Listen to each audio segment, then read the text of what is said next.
everyone, and welcome to another episode of intelliTALKS.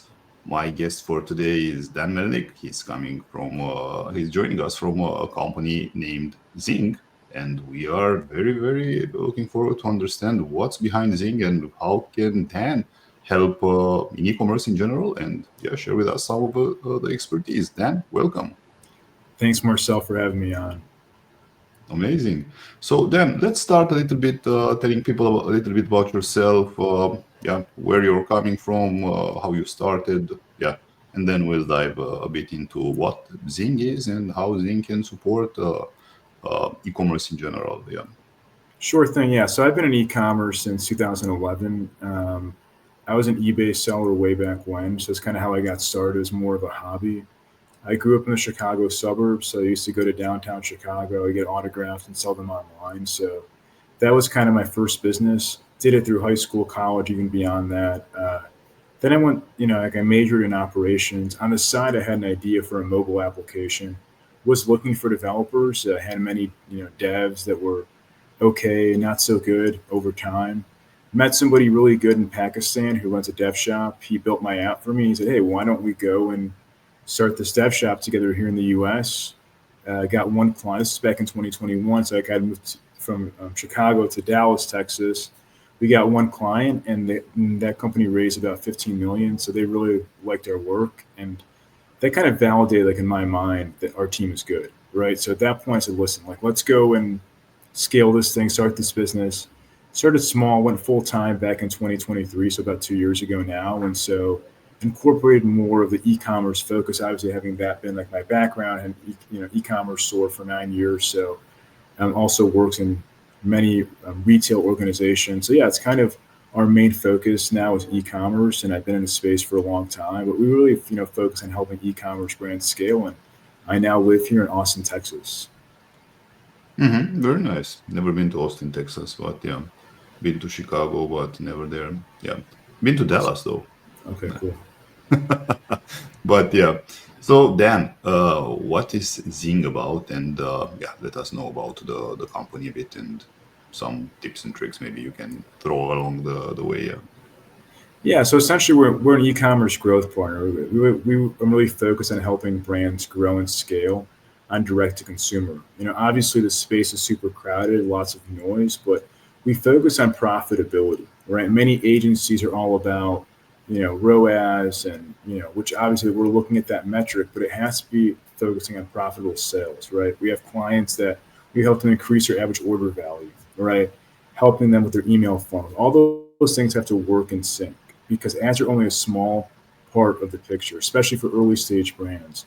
And especially if you sell a certain product that has a strong lifetime value, you might break even on that first sale, but it's to acquire that customer, build that, lifetime value, continue to keep scaling. And that's really just what we focus on is scaling and profitability and growth. And we've worked with clients all across different verticals. But we also do custom software development. That's a big part of our business. We have clients that engage us for software projects, mobile apps, websites, AI solutions, kind of all across the board. But really just focusing on the direct to consumer channel for e-commerce. That's amazing. That's I believe that the lifetime value of a customer is often overlooked by people out there, by e-commerce sellers out there, and Amazon in general. So in Amazon, for example, I see this very often. People are chasing through paid ads. That one click that leads to one sale, and then they repeat without thinking of the lifetime value. But here we have Dan can elaborate more on that and how Zing can help with that from the perspective of course, the way they have built the platform. When it comes to direct to consumer, I can't speak so much for Amazon, but D2C is good because that data is super high level, right? Who bought, when the last time they bought was, so you can easily funnel them through email, reach back out and say, "Hey, it's been a few months. How are you enjoying this product?" If typically if your product lasts for a month or 2 months, you reach back out at that time and say, "Hey, listen, if you want to buy again, you can subscribe or save money on this next purchase." So really getting them back in the door, right? It's leveraging things like that, high level personalization to really help people come back and buy from you. I mean, obviously there's other methods, it's like along that line, people using SMS as well with email, right? So it's really just engaging with your customers and building a community, right? Like my favorite brands are the ones that are constantly engaging with me, that I feel like I know the founder, that I know them and they know me. And that's the biggest thing. And I think that's, especially in 2025, where you have so much AI, so many AI tools, people are looking for authenticity. When you are buying from a brand that you feel like the founder, that the story, you can really resonate and stand behind that brand. And that makes a huge difference. Indeed, the tone of voice and how you talk to the customers is very important. So from the Amazon seller perspective, let me go that route. A lot of Amazon sellers are selling through Shopify. Shopify can integrate with Amazon, so they can fulfill directly from the Amazon warehouse in case of Amazon FBA. So yeah, one thing that Amazon sellers don't have access to is emails, because Amazon is keeping those private. But there are ways to get people, to input their email, the customers to input their email, and build an email database.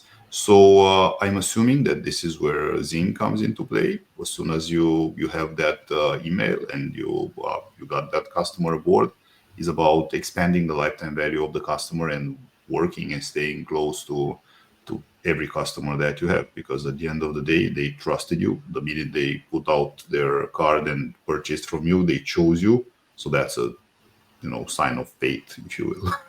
And from that moment on, what you have to do is just reach for them and get them to input the card again. What would you do from your perspective, Dan, in terms of putting more into play, and how do you let's say structure your approach when it comes to ads in general, for let's say Facebook ads or Google ads? How do you think about the entire strategy behind it? Yeah, I mean, when it comes to ads, it really comes down to testing, lots of testing, because especially if you're starting from zero, right? If you've never done ads before, you have some ideas in your mind, right? Because ideally, we have clients that, have sold other channels like retail, food service, right? Obviously, they're starting totally from zero. It's a bit even more challenging, but if they've sold in some channels, they have some data, right? They have some understanding of who the customer is. But you might have one customer retail, right? And then when you actually go to sell online, it could be somebody totally different. So it's understanding, potentially at first, trying different segments, going broad even, understanding it's like who is, or who could be my customer. Obviously, if you sell a product that's only for women, then at least, start there. Don't try to sell to men, but things like that as an example. But yeah, understanding who is your customer. And then from there, you can say, okay, listen, like my customer is typically around this age. They live in this part of the country. They have these similar interests. Then you can copy that data and double click, take that persona and continue to scale and leverage that, and then optimize your ads, improve your ads, right? Because, I mean, once again, it's so much testing, and it's making sure that whatever you're doing is actually going to convert to sales. And once you find that winning ad, triple down on that one, right? You don't need to keep running ads that aren't winning. But at the same time, on the back end, start testing other campaigns. So make sure you're constantly testing, always, be having that feedback loop. And ideally, eventually, you'll find that winning ad, and that's the way to go and scale. Mm-hmm. Yeah, actually, that's what everyone is looking for, to find the winning ad. But I'm sure it takes a lot of tweaks and always improving and testing and A/B testing in terms of the ad, the actual client avatar, defining all that, which you guys are doing on a daily basis, I'm sure. But at the end of the day, is if you ask me, which one important factor is branding. So everything shapes around the branding and how you position your brand, how you talk to your end customer, and that along with running successful ads can definitely lead to more clients, more profitability at the end of the day, because this is why we're in business for, to help others and also to get some profit out of it. But yeah, what else are you guys tapping into except for Facebook ads and Google ads? This is like the paid version of the story. What other services can you offer to e-commerce and, let's say, e-commerce sellers? Yeah. Yeah, I mean, for us, obviously we do email marketing, SEO as well, but as I mentioned earlier, right, like a lot of our business today is still software development. So if there's somebody who's on Amazon today watching this and wants to get onto direct to consumer, we can build you your website from start to finish. We can iterate it, we can optimize it, we can customize it, because we have clients that have very different modules and different systems. And sometimes Shopify, obviously Shopify is still like the best player, but when it comes to B2B, you might want to go with WooCommerce or BigCommerce, right? Or when it comes to certain products that are more restrictive, like CBD, Shopify is not always the best option, right? So understanding what you're selling, who you're selling it to, and understanding kind of what your objective is for your website. Because yeah, I mean, not every single e-commerce scenario is going to be exactly the same. There's a lot of iteration, a lot of different scenarios, and there's some brands, as you know, right, that they won't even want to sell it on their website. That their website is more of just a landing page and a link to Amazon. Like 𝗨𝐿𝐶IUS is one of those brands that is only an Amazon brand. They don't do any direct to consumer. So it's understanding kind of what is your objective. So obviously having a website is important, right? People are going to look you up. They're going to Google you and see, okay, this company legit. Let me see their story. But yeah, if you want to push products to Amazon, that's fine too. But make sure you have a really good and a highly optimized website. Yeah, it's important. You very well mentioned people are searching for brand information, maybe for brand related reviews to see what other people are talking about. So social proof is very important. And yeah, going into social proof, it's important to have like a social media presence as well. So being present and posting on Facebook, Instagram, TikTok, Pinterest, whatever you name it, based on the actual product that you're selling is also part of the gameplay. The game plan actually. So are you also helping with this bit, or you're strictly, let's say, following up the actual development, which, by the way, development is custom made, like custom made websites and also apps. This is something that comes to my mind. For Amazon sellers out there, improvement always comes with an app attached to the product. So you can develop maybe an application that will, I don't know, do and help your customers get better. And this is a very good strategy to get people out of Amazon and into your app. The app will come as a great uh, value to them, so you're offering them even more value, and within the app you can offer them with, I don't know, training materials, courses, whatever you name it, based on the product you are selling. And yeah, what do you think about this, Dan? Yeah, we do lots of mobile apps for sure. I mean, if you have your own app, you can give people points. You can put a QR code on your product and say, listen, it's like if you scan this and download the app, you can win whatever free product. But there's ways to kind of get around some of those challenges and restrictions from Yeah. Amazon. But yeah, for sure, I mean, apps are good. That they're also good if you're selling in retail, right? So there's sort of the same issue there, right? So yeah, apps, like you mentioned, it's good to kind of, I mean, I would say most people probably have way too many apps on their phone.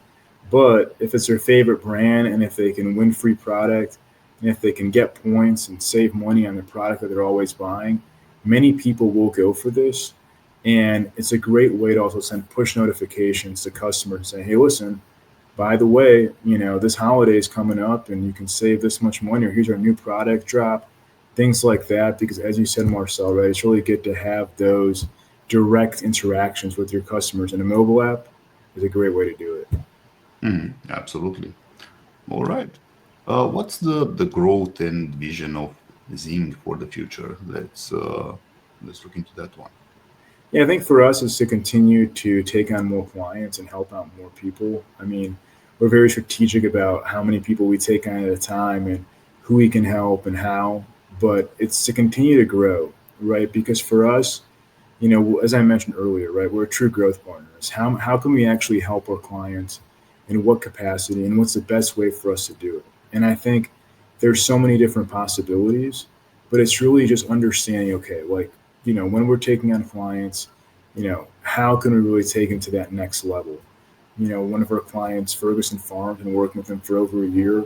We helped him double his business, increase his AOV, other things in his business, help them scale exponentially. So for us, we look for clients that are just as committed as we are, right? Because we're a growth partner. We're not the founder. We're going to do as much as we can, but it's like we look for good partners that are all in as much as we are, so we can all, grow their business together. So yeah.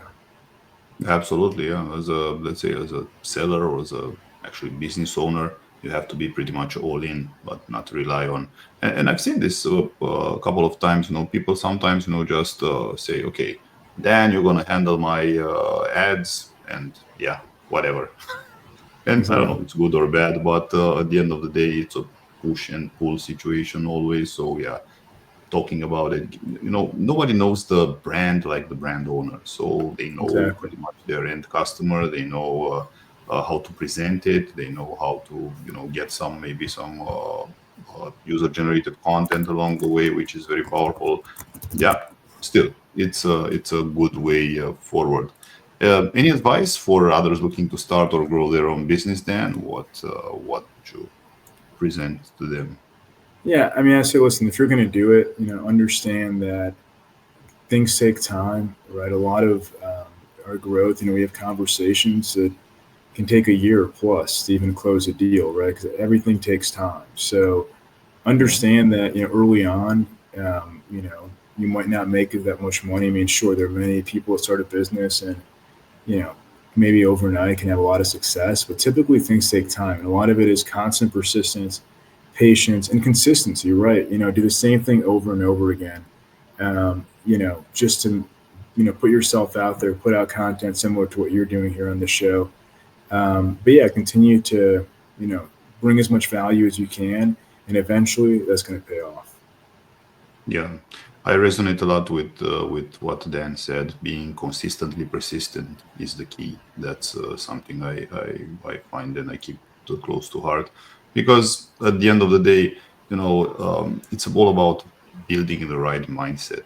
Business, it's all about mindset, and there's one more factor like vibration. But I don't want to get into that one right now, because yeah, you can give let's say a person $1 million. If he or she doesn't have the right mindset, they will just spend the money and they'll be back to square one where they were Exactly. before that. So patience, being consistent and persistent, yeah, that's the key. All right, then, for everyone out there, myZing.io, have a look into what Dan has put together there, and have a look into Zing. See how Zing can interact with you, and also how can Zing and Dan's team empower your brand. Because at the end of the day, yeah, it's about a joint effort at the end of the day. And yeah, Dan, you have anything else for us today? I don't have anything else. No. All right. I just want to add one more thing. Dan was kind enough to offer a free Meta Ads audit. Dan, thank you for that. Hope it stands. Yeah, I Still there. appreciate it. Yeah, definitely. Yeah, reach out to me and more than happy to do a free audit. So Yeah, make sure you mention intelliTALKS. You've seen Dan here, and yeah, Dan's team can definitely look into your Meta Ads if you're running Meta Ads, and can give you an audit that's completely free. So yeah, why not take advantage of it and see what else? Have a talk with Dan's team around your business, and never know what comes out of that. Yeah, right. Dan, thank you very much for your time and sharing the things with us today. And yeah, I'll make sure to add more information in the description here, and how you can reach Dan and also his team. And yeah, Dan, thank you, and see you soon. thank you. Bye, everyone.